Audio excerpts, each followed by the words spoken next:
Welcome back to the second part. Okay, so some modern quickies here. Batman 129. Failsafe has countered every move Batman and the Justice League have attempted. Is the Dark Knight out of options on Earth? I feel like that's basically all I have to say. I did have a question. The only reason I'm mentioning this issue, because Oracle is in it, is in the previous issue, we saw at the very end Oracle being hooked up, and I thought, oh, is she helping out? Was she taken, captured? So Oracle is hooked up to a surveillance system, and she is a hostage to Failsafe. And Dick and I think Stephanie, at the very least, are also captured, hanging upside down in a costume case, it looks like. I still have a question as to how Barbara got captured and hooked up and all of that, but we know and how it's like connecting to her. So I guess it is the chip and maybe the evil org. I don't know. So I still have questions, but at least that particular question was answered. Batman Urban Legends 21. We see, I mean, there are other stories, but we see Renee Montoya's last days as a detective before she became Gotham City's newest commissioner. And the only reason why I bring this up is that Kate, aka Batwoman, and Renee have a friendly chat on a roof. It seems like it's not been, oh, when would this have happened? I don't think that they were dating at this point in time. It does seem like they're friends. And the way it starts off is, how long were you there? when Kate calls to her. And I was just associating with like current times and like how awkward it is that her, former girlfriends are both commissioners. I don't know necessarily where we're gonna go with either of this. I don't even know when the last time is we saw Kate and Renee together. I remember, and this was probably the first time I encountered a lesbian in comics, was is it 52, the weekly series? And I was like, what is this? What's going on? Which now it's like, oh yay, lesbians. But before I was just like, this is interesting. I don't know what this is. Because it was so long ago.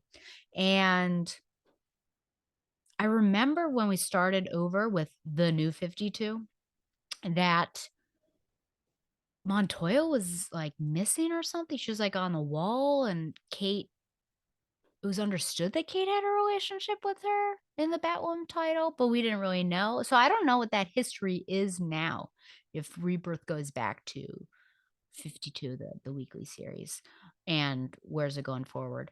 I don't know what Kate is even doing. That's one of the blind spots, I think, with the comics and the, because I'm just not reading it, so I'm not sure.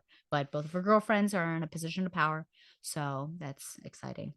But we're gonna look at this Nightwing 98. Look, you can see a butt right there. Nightwing meets Nightmite, and Bitewing and Oracle and Danielle D. Nicolo. What? That's right. That meddling Nightmite booped himself from the fifth dimension, and after reading Seven Secrets, he hitchhiked his way over to with D. Nicolo. What? Into our Nightwing series. Trust us, you're not going to want to miss this one. So that is, in fact, remember that Richard, is that his name? Rick Grayson? That's actually who it is. It is Nightwing. But this is, yeah, it's a super fun issue, which I think you should be used to if you've got any sort of fifth dimension imp coming through here. But I will say, Tom Taylor, how could you? Oh my god, why can't I remember? Nightmite says I ship him with Starfire, but whatever makes him happy, I guess. And Barbara's, excuse me, which if there was ever a time to use icicle or bubbles, that would have been the time. And then she's just super upset. Speaking of which, you two have had this will they won't they thing going on. And while you've clearly finally settled on yes, they will. I think this whole thing could use some progression. And then all of a sudden, look at this wedding. A wedding is about to happen. We've got a bunch of people invited. They're concerned. There's Starfire. She just seems more flummoxed as to why she's there rather than upset. But, well, yeah, look at all those people. I don't know why Huntress is over there, but there you go. And they don't get married. There is this one part where Dick does say not yet. And then Bez's like, not yet. And then Bruce here is pretty funny. And Nightmite says, why? What's wrong with happiness and commitment? You don't have to be like this guy, all self-denial all the time, denying self-love, happiness, carbs, looking back at Batman. And then Batman says, you've developed an imp, as if it's a disease. Like, oh, you've got this. And then Batman leaves. He doesn't have time for this. You also have Bitewing as the ring bearer, which seems appropriate. And Bitewing also later on helps out with the mission. Da, da, da, da, and speaks like Cass used to speak, but she's very fluent now. So there you go. There is this really funny because Nightmite is Dick's number one fan with and also that girl is Olivia, but has this t-shirt, I guess, for the fan club, and it is the reversal of that one panel that we see all the time, and it is Nightwing slapping Batman, which he deserves it, especially after Batgirl number 50. And at the very end, because the devil, what's his name, Neuron, I haven't heard that name since I did that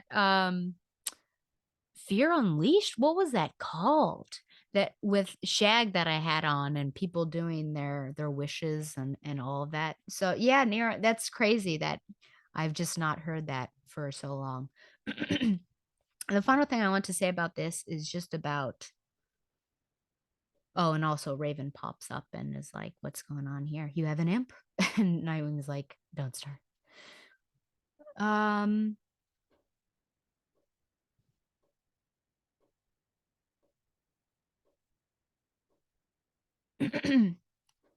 Okay.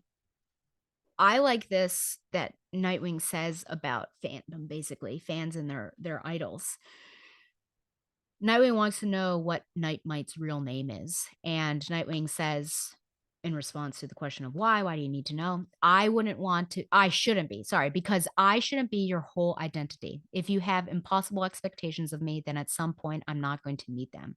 It's okay to be a fan, but you shouldn't put me or anyone on that big a pedestal.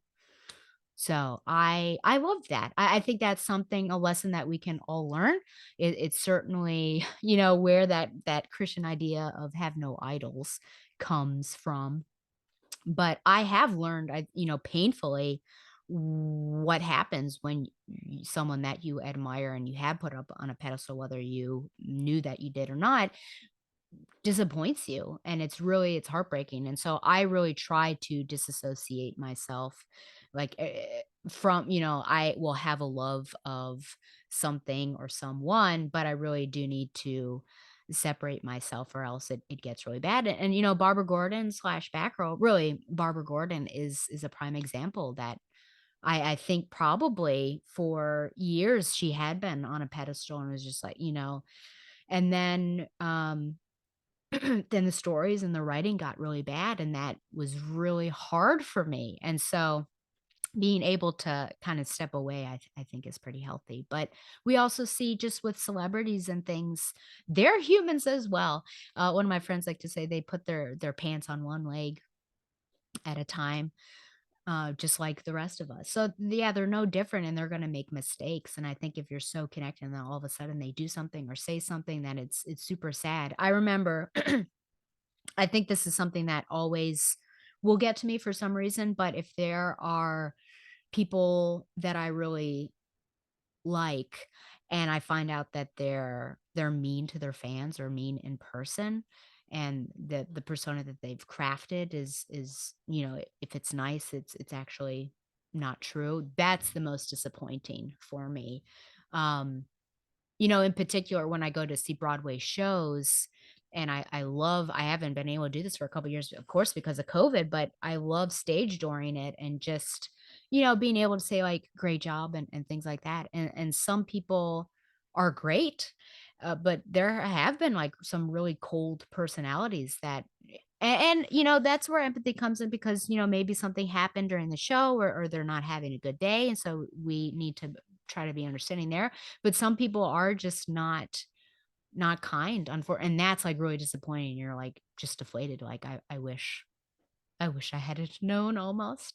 So I will say my favorite Broadway actress is Kelly O'Hara, and I she is very kind. I've only oh I feel like maybe twice I've staged her and she's been there. I've been disappointed a couple times that they've not come out, but it's often because I do matinees and sometimes they just don't come out matinees, and so that's the better thing about doing nights. But yeah, she is very kind and seems like a loving individual. I very much am happy she's not putting her up on a pedestal, but yeah, she's my favorite for a reason. So there you go, a lesson from Nightwing. There's also a lesson in Batgirls number 12, which we will get to as well. Okay.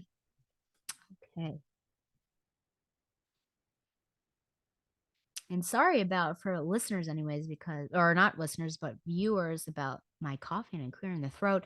I went on a run right before this, and when I run in cold weather, I often am like coughing afterwards and things. It just like gets to my lungs. So I apologize for that. But of course, listeners, it'll be edited out. Okay, back rolls number 12. Batgirl Summer Conclusion. Story Becky Cloonan and Michael W. Conrad. Art Neil Googe. Colors Rico Renzi. Picking up where we left off in issue 11. I did say Batgirl's 12, right? Hopefully. Steph and Cass fight Riddler, but through riddles, he reveals that he is not the killer they are looking for. A half-dead killer moth KOs Riddler and asks the Batgirls for help because he's severely injured. The Batgirls are split as to what to do since there's Riddler, an injured killer moth, and a soon-to-be-dead Grace O'Halloran. Cass thinks it's a good idea to split up by flying Killer Moth's jetpack while holding Killer Moth and going to Grace's location. This leaves Steph with Riddler, who, through more riddles, implies her father is still alive. They fight. Fido 5 kind of helps, but somehow the trio defenestrate and land in water, messing with Fido's circuits and allowing the Riddler to escape. Meanwhile, Oracle directs a badly flying Cass and also one who doesn't care or doesn't seem to care if Killer Moth lives or dies. I mean, she literally flies through a billboard to Grace. So she's directed to Grace and also calls her cop buddy Officer Brooks and tells him what's up and where to be. After recording for the night, Grace, one martini in, or at least, is leaving when she's attacked and slashed in the face, maybe losing an eye like poor Aemon Targaryen, by Mr. Fun. He's been cleaning up the streets of people who are trash and not helping Gotham. And Grace is next. She offers to interview him, which is either a delaying tactic or, given the fact that it is Grace and we know her being like this, could be the truth. And Officer Brooks arrives. Grace will most likely be collateral damage, however, but Cass arrives just in the nick of time. And again, with no concern for Killer Moth, she drops Killer Moth from a height and then dive bombs onto Mr. Fun. There is then a pretty cool fighting sequence. It's cool, but it probably shouldn't exist, honestly, between Cass and Mr. Fun, where she has to use strategy and her dark, traumatic past to defeat him. I guess he must be a good fighter if he's able to hold his own against Cassandra Cain, the probably top 5 fighters in the DC universe. Grace is safe. Cass gives the podcast 5 stars, and Brooks makes the caller. At a press conference the next day, Montoya says the department needs to do better, and leaking the info was the department idea. Grace is in the hospital and maybe getting sober, / applause.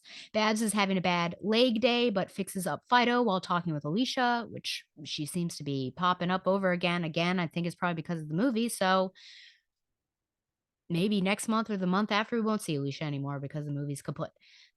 And Dick comes over to visit. Steph and Cass commune on the roof, Steph beating herself up again over letting Riddler go, and she mentions her father. Elsewhere, Jervis Tetch, aka Mad Hatter is getting some therapy and is planning a reunion between Steph and her dad, and then bludgeons the therapist when he doesn't like the suggestions. And next, see you in the annual. Okay. This is, as the warning for this particular episode, there are a few times I don't do it very often because I think that it is probably annoying because I should be giving comments, not asking questions. But I am going to ask why a lot just because I am legitimately confused as to why these things are happening. Maybe I'll offer my thoughts, maybe not, but it's basically because I'm asking why, it's not a good thing. So I am going to do that in this particular episode. Also, the file that I have for this is not the best, so you won't be able to see very well, but at least you can see. So cover wise, we have Riddler.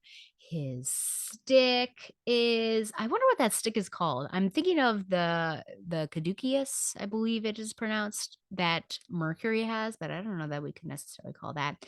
We have maybe Killer Moth and his bloody hands reaching out, maybe, I don't know. And then Cass and Steph are on the actual riddle point. And is there anything else I can see? I can't tell what the background is necessarily. I guess it's Killer Moth. Does he have yellow gauntlets like that? Oh, yeah, it's him. Okay. So and then he says, "Riddle me this, Batgirls. Which one of you's gonna die?" Does he talk like that? Does he talk like a gangster? Which one of you's gonna die? I don't think so. Anywho, okay. Okay. First question. What was the point of the Riddler? Was he just a red herring? Was that his point? But why is he, if it's true, the red, so we all thought, I thought that, I'll speak for myself, that the Riddler was in fact the Ripper, but actually he was just giving these riddles to help. But it's so bizarre that this guy was going to crime scenes and plucking body parts out or whatever and replacing them with some sort of cipher code in there. I don't know what the point is. Why would he be helping? That doesn't seem like the riddles work, but the reason for the riddles doesn't work. What? He's like, I'm going to help you catch the actual killer. But here it's like he's still going to try to destroy them. So I don't honestly understand why the Riddler is here. I also don't understand why Steph and Cass are splitting up in this way. And even before that, because Killer Moth helps him out, Killer Moth says, need your help. I'm wounded, need your help. And Steph says, and why should we trust you? And I'm confused why there's that connection. He needs help. Why would we trust you? He's not asking you to trust him. He's not saying I could help you. He's saying I'm on the precipice of death. Could you please help me? So I don't, that's a very strange connection there. Cass and Steph deciding to split up, like it probably needs to happen, right? However, I don't know why this is the way we split up. So Cass takes Killer Moth, and I think that's fine because people thought that he was dead. So he's really in a bad way. But Cass should immediately take him to the hospital. And instead, she takes him everywhere. She goes through she flies erratically. She's not very good at this. She goes through this billboard. Let's see here. She drops him from a height. Like, this guy should be dead 3 times already. And then leaving Riddler with Steph. I feel like because Steph is clearly incompetent in this particular run, I'm not saying that Stephanie Brown is incompetent. I'm saying that that's how we're reading her here, and we're meant to apparently read her in this comic, that we should not have left Steph with Riddler.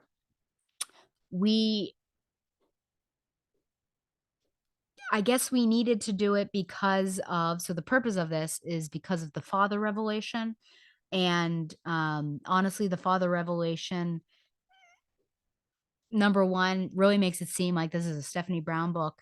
And number two, with that weird Mad Hatter stuff, it stinks. It stinks of an editorial mandate that something's about to happen. I guess we're bringing Cluemaster back. I guess that's the big purpose. I don't know. But all of this is forced. How I would have suggested is that Cass should have stayed with Riddler. Steph should have, perhaps without the backpack, because shouldn't they have their motorcycles, taken Killer Moth to the hospital, and then the girls should have reconvened together with Grace. Cass could have, I don't know, called for backup or had Riddler taken in somehow. That's what should have happened, I think. With the Steph situation, did I pass this? I have no idea. So they're fighting. Steph is holding her own and everything. Why on earth is there any need or way that they go through this window here? The window, is the window open? Question mark. If I don't think it should be, given architecturally how that is, because that's a sliding glass door. There should have been a balcony there. So that's a big question mark. But she's leaping um parallel to the window, perpendicular would have happened, but it's like it just makes her seem very incompetent. Like, how did she manage to do all this? Um, I don't know. It's all very forced, I think. It doesn't make sense that a sliding glass door wouldn't have a balcony because that's dangerous, since you're up on a height and apparently over water. And we just have to force Stephanie to, and the Riddler to be separated. So, yeah, it's just like, it doesn't make as much sense to me. It's all very orchestrated to get to a particular point. I was surprised to see that Officer Brooks has one leg, so I wonder if he popped up again here. So I think I might be correct that he's going to be a minor cast character, and so I'll be interested to hear more about him. Mr. Fun. So first of all, I will say that this T-handle push dagger, it seems so familiar. I was like, who else uses that? Didn't I just read something with this? And then I'm looking up his backstory and looked up his appearances, and he is in the Batman Family miniseries that I covered recently. And yes, he does have that push dagger. And so I thought, oh my gosh, here he is again. I will say, just like the Riddler being used as a red herring and helping out in the case, kind of, that this seems very random as well. We're only now connecting the victims with, they weren't adding to society, basically. And, I mean, we know he's unhinged, but honestly, where is this coming from? I like what the fight looks like between Cass and Steph, but I disagree that the fight should have even taken place. That she should have had this much difficulty. And I mean, we see the strategy and everything, and apparently, what does it say? Old wounds it leads to a place. Let's see. Okay.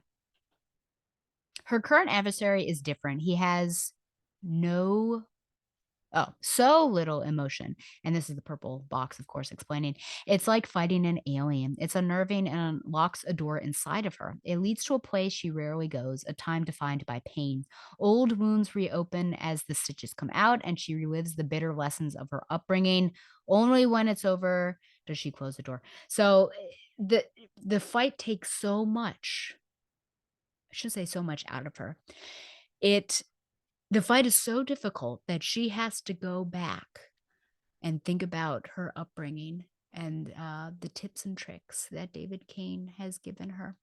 It's very, it's very interesting. I disagree that he would have held her own.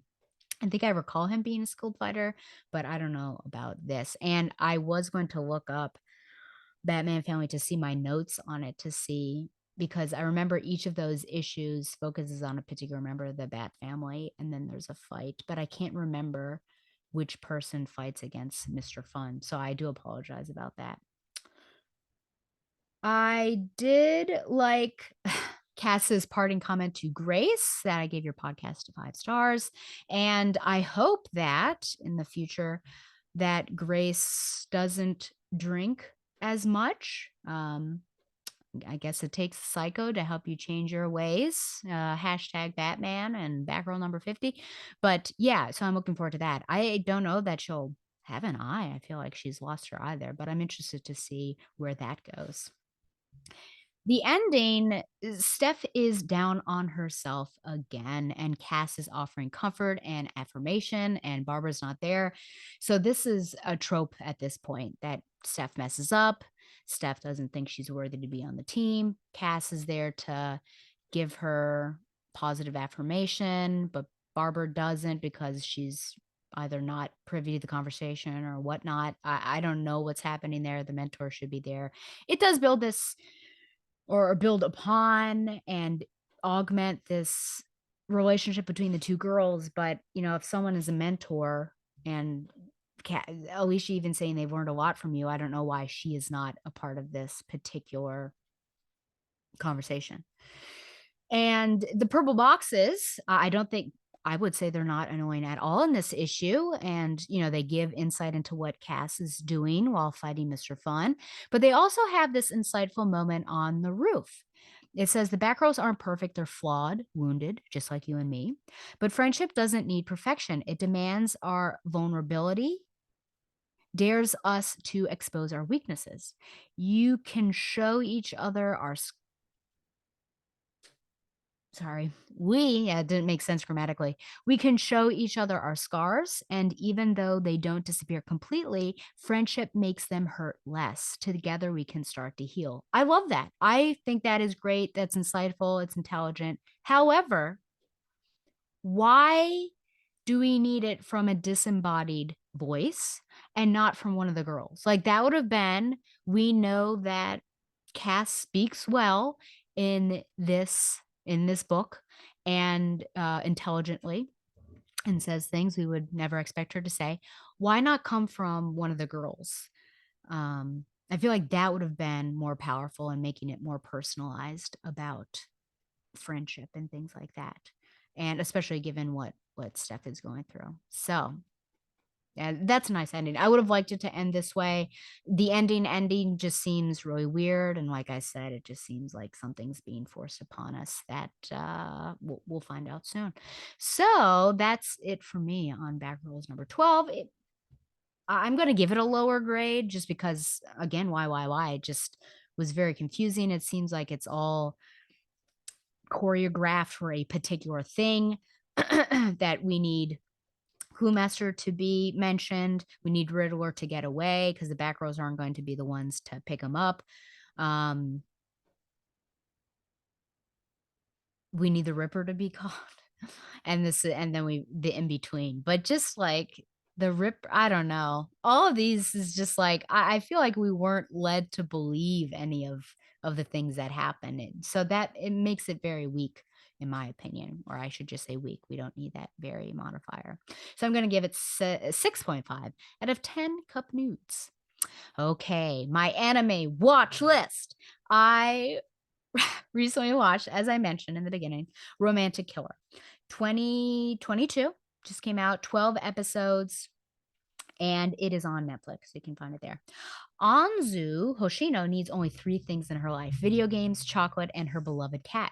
Unlike other high school girls, Anzu has no time for other interest. Oh, has no time for or interest in romance. But as she begins playing a poorly programmed 3D otome game, a bizarre flying wizard named Riri emerges from the screen and calls Anzu Subject One, the first person who experienced a dating game harem storyline in real life. Because you find out later that it's to help with the population of Japan.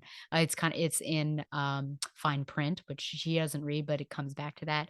And even though Anzu likes dating sims, she doesn't want it in real life. So it's very interesting. Despite Anzu's fiery protests, Riri confiscates her favorite things to force her to focus on love. They orchestrate a series of unlucky incidents. They is Riri, so they do use the third person pronoun. They orchestrate a series of unlucky incidents and romantic cliches that lead her to meet, Tsukasa Kazuki, the most attractive boy in her school. Still enraged, Anzu is adamant about resisting Tsukasa's charm, as all the ridiculous fabricated scenarios help Anzu warm up to Tsukasa's pleasant nature. Riri throws other probably stereotypically pretty boys her way because adverbs modify adjectives, and avoiding romance quickly becomes almost impossible. By the end of this season, because dear Lord, please let there be more, she has four four people coming after her, and some of them do seem like, where did you come from? Like it's forced upon her.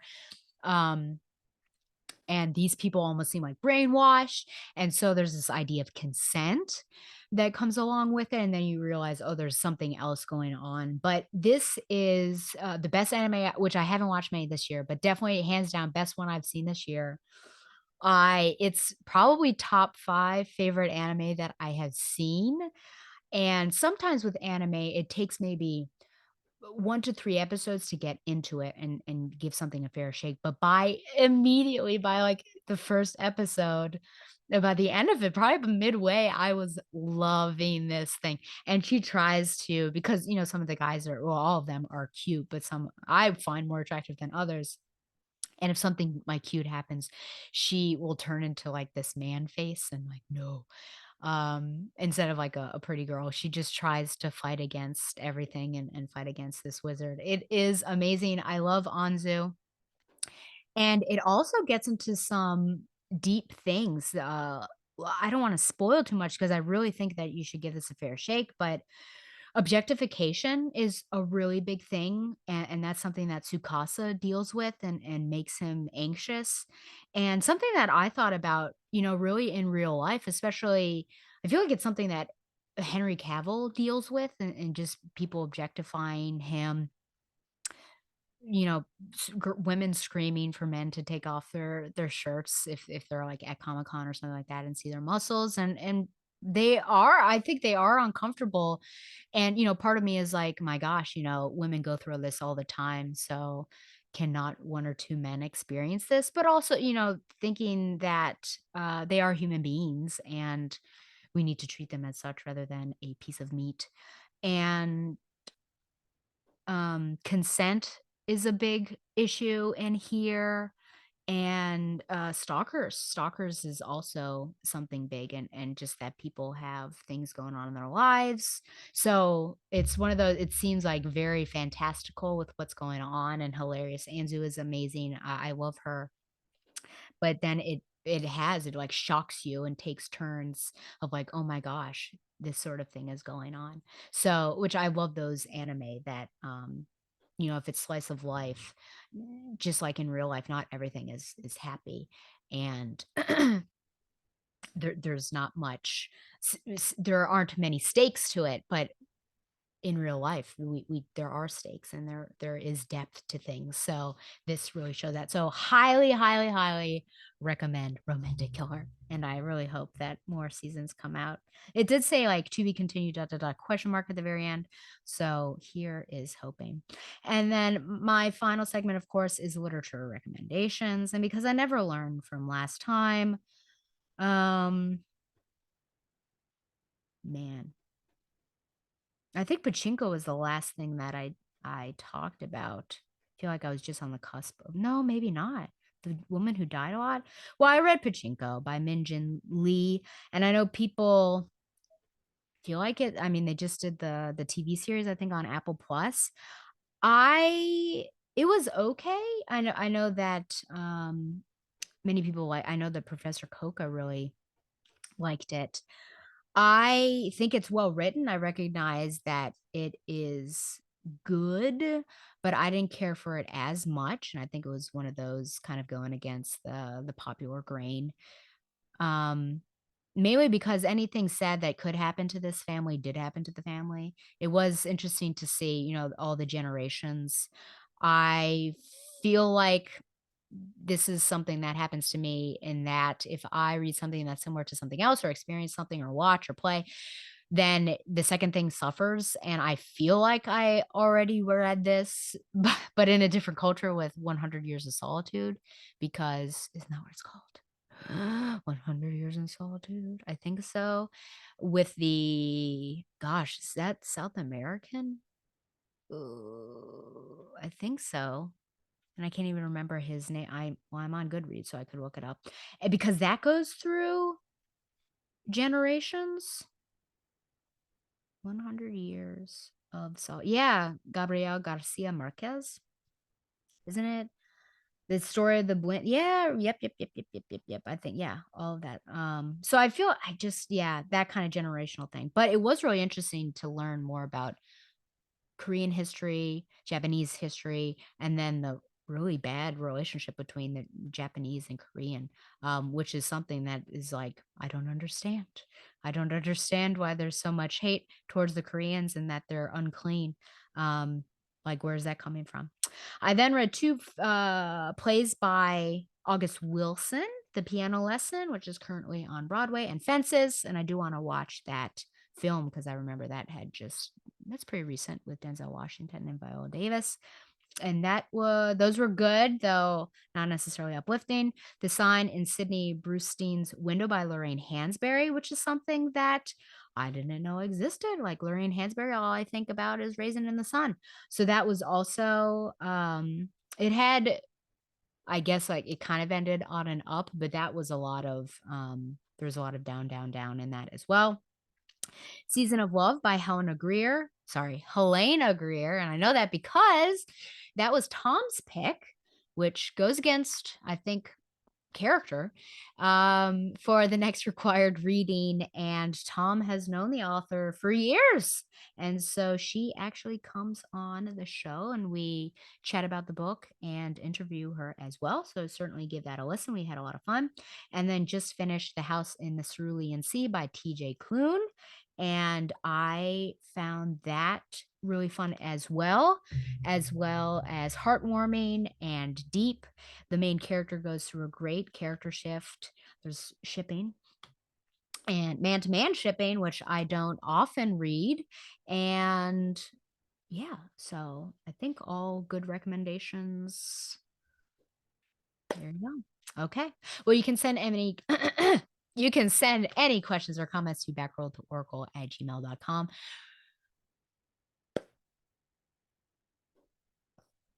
The rape scene of Nightwing, your thoughts on it, maybe your thoughts at the time, or if you remember what it was like at the time, why it was so controversial. That's a question. Batgirl number 50. What do you think about all of that? And how can you defend Batman in that? That's what I have to say. Like the show on Facebook or follow it on Twitter at Batgirl Oracle. Who knows how long that's going to last since Twitter seems to be going. Subscribe to the show on YouTube for an uncut version. Follow the Batman Universe on Facebook and Twitter as well, and support the Batman Universe by subscribing to Patreon. Once again, thanks to Mile High Comics for sponsoring Backward Oracle, the Barbara Gordon podcast. And because you listen to this, and I think you might be a fan of mine, if you're a fan of me, you should be a fan of Pumpkin. So I hope you indulge in the pumpkin pie, even if you're not celebrating Thanksgiving. But have a safe holiday, whatever that holiday or time might be. And until next time, fly on, Babs lovers.